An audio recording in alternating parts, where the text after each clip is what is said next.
আপনি কি জানেন বয়স যখন ৪০ এর উপরে তখন থেকে মানুষ আস্তে, আস্তে ছোট হয়ে যায়। তার মূল কারণ হচ্ছে বয়স বা ডিজেনারেশন বা হাড়ের ক্ষয়রোগ।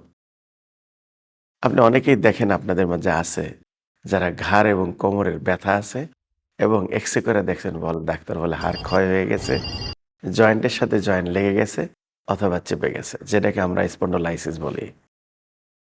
এই স্পন্ডোলাইসিস হাড় ক্ষয় রোগ এবং হাড়ের ভিতরে যে পোর হয় অস্টিওপোরোটিক চেঞ্জ, এজন্য মানুষ ৪০ এর পর থেকে আস্তে, আস্তে ছোট হতে থাকে। বিশেষ লক্ষণীয় কিছু মানুষ দেখেন হাঁটার সময় সামনে কুঁজো হয়ে গেছে, ঘাড়টা সামনে চলে গেছে। কেউ কাইফোটিক চেঞ্জ দেখা যায়, এরকম করে দেখেন, বোঝা যায়।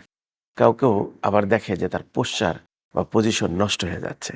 তার মূল কারণ ২ টা। একটা হলো বয়সের কারণে অস্টিওপোরোটিক চেঞ্জ, আরেকটা হলো প্রতিদিনের কাজে যে সুন্দর করে বুকটা টান করে আপরাইট বসার কথা, সেটা আপনি বসতেছেন না।